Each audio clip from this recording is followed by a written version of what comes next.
ये तस्वीरें किसी वीडियो गेम की नहीं हैं, बल्कि दक्षिणी लेबनान के जंगी मैदान की हैं, जहां इसराइल ने हिजबुल्लाह के ठिकानों को तबाह करने के लिए मोर्चे पर मेरकवा टैंक उतारे थे। मगर ये दांव उल्टा साबित हो गया। एक दो नहीं बल्कि दर्जन भर से ज्यादा टैंकों का लड़ाकों ने खात्मा कर डाला। इसराइल ने लेबनान के अपने जमीनी ऑपरेशन को धार देने के लिए एक के बाद एक मेरकवा टैंकों को भी मैदान में उतारा था, जिसका खामियाजा आखिरकार इजरायली बलों को जल्द ही उठाना पड़ गया। अब हिजबुल्लाह ने इजराइल के सबसे खतरनाक बताए जाने वाले मेरकवा टैंक पर बड़ा खुलासा किया है। जिस मेरकवा टैंक को लेकर इजराइल हमेशा से गुरूर में रहता था, इतराया करता था, इसे टैंक टेक्नोलॉजी का बाप तक करार कर चुका था, वह दक्षिणी लेबनान में हिजबुल्लाह लड़ाकों के सामने आसान सा शिकार बन गया। हिजबुल्लाह समूह ने बताया कि 52 दिनों की जंग में ही इजराइल ने अपने 60 मरकवा टैंकों को खो डाला। इतने कम समय में इतनी बड़ी तादाद में टैंकों का तबाह होना इजरायली डिफेंस के लिए बहुत बुरी खबर है, बहुत बड़ा झटका है। ऐसे में सवाल उठना लाजमी है कि आखिर इजराइल का खूंखार टैंक दक्षिणी लेबनान में कमजोर क्यों साबित हुआ।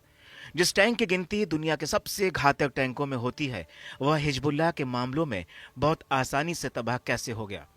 इससे इजराइल को बहुत बड़ा झटका लगा। ऐसा माना जा रहा है कि जिस मरकबा टैंक को लेकर इजराइल को बेहद नाज था, उसका अब हिजबुल्लाह के लड़ाकों ने तोड़ निकाल लिया है। इससे इजरायली साख को भी बहुत बड़ी चोट पहुंचने का अंदेशा जताया जाने लगा है। मरकबा टैंक को इजरायली फोर्स की रीढ़ तक कहा गया था।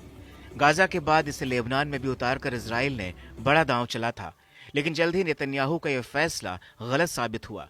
हिजबुल्लाह लड़ाकों ने इजरायली बलों के साथ उसके मेरकवा टैंकों को भी बारूद की सुरंगों से उड़ाना शुरू कर दिया। आखिर मेरकवा टैंक लेबनान में हिजबुल्लाह के सामने बौना क्यों साबित हुआ, ये समझने से पहले इस टैंक की खास बातें जान लेते हैं। मेरकवा टैंक का 5वां वर्जन इजरायली सेना का सबसे आधुनिक और खतरनाक हथियार है। यह टैंक आधुनिक और तकनीक से लैस है। इसकी ऑपरेशन क्षमता और इसका 360 डिग्री एक्टिव डिफेंस सिस्टम इसे काफी मजबूत और ताकतवर बनाता है। इसमें डे नाइट कैमरे लगे हैं। इजरायली डिफेंस फोर्स का मरकवा टैंक AI से लैस है। यह हमला करने से पहले दुश्मन की पहचान करता है और उसके बाद उसको तबाह करने में देर नहीं लगाता है। इस टैंक को इस तरह से तैयार किया गया है कि यह खुद अपने आसपास के इलाकों की निगरानी कर लेता है। इन तमाम खूबियों के बावजूद इजरायली टैंक दक्षिणी लेबनान में हिजबुल्लाह के हमलों का शिकार हो रहे हैं। बताया जाता है कि लड़ाके मरकवा टैंकों को निशाना बनाने के लिए RPG का इस्तेमाल करते हैं। ये वो घातक हथियार हैं जो कम दूरी से दागे जाते हैं, लेकिन टैंक कवच को भेद सकते हैं। इन्हें अक्सर घात लगाकर हमला करने के लिए इस्तेमाल किया जाता है। हिजबुल्लाह ने इजरायली टैंकों को निशाना बनाने के लिए बेहतर रणनीति तैयार की है। खास तौर से ड्रोन अटैक के जरिए टैंकों पर बमबारी की है। ड्रोन टैंकों के मूवमेंट को बाधित करने के लिए ID का इस्तेमाल करते हैं। बहरहाल इजराइल और लेबनान के हिजबुल्लाह के बीच सीज़फायर लागू हो चुका है, लेकिन दोनों ही पक्ष एक दूसरे पर इसके उल्लंघन के आरोप लगा रहे हैं।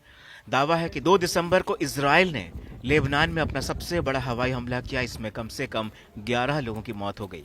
बताया जाता है कि इजराइल ने यह हमले लेबनान से हिजबुल्लाह के मोर्टार दागे जाने के बाद किए हैं।